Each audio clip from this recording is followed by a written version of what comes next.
G'day YouTube and Facebook. I'm Marcus from Inbalance Counselling here in Bunbury, Western Australia. I'd like to welcome you to my first ever video for YouTube. I've had Inbalance Counselling now for about a year. I like helping especially men and boys. That's my passion. That's what I want to do with my life. And I've been fortunate and unfortunate enough to have some life experience that I think can help other people, both good decisions and bad. So I decided I'm going to share those experiences on Facebook and share my day-to-day life so other people know, especially men and boys, that there's other guys out there going through the same things they've done, and might be certainly facing the same challenges, same financial challenges, the same emotional challenges that other people face on a day-to-day. And there's ways to get through them. There's people out there that'll share with you, and there's support mechanisms out there if you need the help. Today what we're going to do is we're going to talk about a few actual definitions of a few things that can go on with you emotionally that might affect your life in a fairly significant way. And those three things are anxiety, depression, and post-traumatic stress disorder. Now, there was a great Greek philosopher called Socrates who said the beginning of wisdom is to call things by their true names. And what we're going to do today is we're just going to define what those things are according to the great god of Google, and then I'll give you a bit more of a blokey explanation, definition as to how I see those three things, for better or worse. All right, so here we go. Forgive me for looking away from the screen for a minute. Okay, in the world according to Google, anxiety is a feeling of worry, nervousness, or unease about something or an uncertain outcome. Worry, concern. Hello, I think that's the fireys or someone's being chased. Sorry, I'll go back to that. Worry, concern, apprehension, uneasiness, unease, fear, disquiet, agitation, angst, nervousness, stress, misgivings, etc., etc., etc. Alright, so we'll move on to the next one, the definition of depression. Depression, according to the god of Google, is feelings of severe despondency and dejection.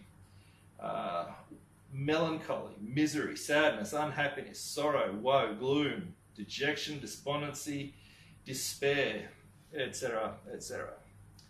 Alright, and the last definition, according to the god of Google, post-traumatic stress disorder. A condition of persistent mental and emotional stress occurring as a result of injury or severe psychological shock, typically involving disturbance of sleep, constant vivid recall of the experience with dulled responses to others in the outside world. All right. I'm going to close that laptop now so I can look at the camera. Okay. In my life, I've suffered from all three of those. And very, very stupidly, because I wanted to be the tough guy, I wanted to be the one that never had a problem, and I could just barrel straight through, I'd just work through it. Well, I was wrong. Anxiety to me just started out, I started running out of energy. I started running out of patience, and I was worried. Like, I was worried all the time, about everything, about money, about family, about friends. I just started having an overwhelming concern about a lot of things, and it wasn't a weekly thing, it wasn't a monthly thing, it was a daily thing, and didn't do anything about it. All right, and that rolled right on into depression. Well, depression is that not just worry, but it starts becoming sadness. It starts becoming despair, where you can't see a way out. It just becomes more of the same, more of the same, more of the same. And it can be sparked by any number of different things. It could be sparked about, you've been laid off at your job. You had a great job. Maybe you're on a mine up north. Maybe, you're on Wall Street. I don't know where you're watching this video. You've lost your job. You've got a big mortgage, and all of a sudden you've gone from 100 grand a year to 30 grand a year working at McDonald's. Well, those things happen, and unfortunately in this economic climate, it's really hard to bounce back at the moment. As here in Western Australia where we are in the midst of a recession. Things are getting financially worse, not better. and that puts a lot of strain on you. And again, when I was faced with those sort of conditions, I was faced with that happening to my emotions and my body, didn't recognise it, I can deal with it, barrel on through, think she'll be right. One of the things with depression is you start making bad decisions. And not just one or two bad decisions, you will make consistently bad decisions, and you'll make bad decisions about just about everything. It doesn't matter whether it's someone ringing you because you're overdue on a bill. It doesn't matter whether your wife is speaking to you, your children are speaking to you.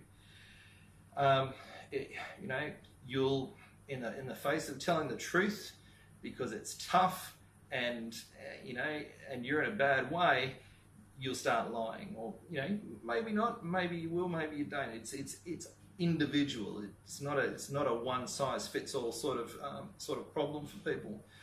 For me, it caused me to start stretching the truth. Things will be okay. I'm not doing this. I am doing this. I'm getting this done. None of which was necessarily true on any given day. All right. Also, it can lead to ignorance. You'll start ignoring your wife. You'll start ignoring your kids. You'll start ignoring just the daily needs of life. It can go from everything from arguing with your spouse to just not wanting to shower. Once that despair and that despondency starts to kick in, you stop caring about things. And the last one, post-traumatic stress disorder. Well, for me, I unfortunately was the victim of childhood abuse. Not from a family member, I'll point that out, but it was from someone who lived on our street. Now, for me, that presented as vivid recalls of the place where I was traumatized. It came down to me being able to describe the colour of the tiles, the fireplace, the smell of the place where those traumatic events happened. It meant that I could go sometimes days with little or broken sleep, sometimes no sleep for a day or two. That's just one of the symptoms. It can be violent. It could mean you have violent outbursts. It could mean you have uncontrollable fits of rage or uncontrollable fits of crying. Could mean you freeze in spot for minutes at a time because you're too scared to move. You're literally petrified. Now, that gives you maybe a much easier grasp of those sort of Google definitions. That's only what happened to me. I'm sure that there's lots of other people out there who have had very, very different ranges of experiences and different symptoms that all can come under the banner of either anxiety, depression, or post-traumatic stress disorder. It's not, as I said, it's not a one-size-fits-all kind of gig. Anyway, look, I hope you found this video helpful. None of my videos are going to be scripted. It's all going to be sort of shoot from the hip because I want it to be real. I've been through a lot in my life. I think some of those stories have got value, so I want to share those things in the hope that there's other blokes, there's other men, there's other boys, and there's other women. There's women out there who might find value in having someone else who's been through the things, who's made the mistakes before them, and is still here, alive and kicking, and wanting to help people.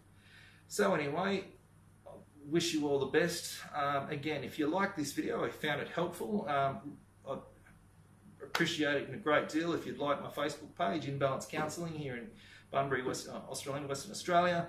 And if you like my new YouTube channel, throw a like on it and subscribe. That'd be great. Anyway, I hope you're having a super wonderful day. Cheers, guys.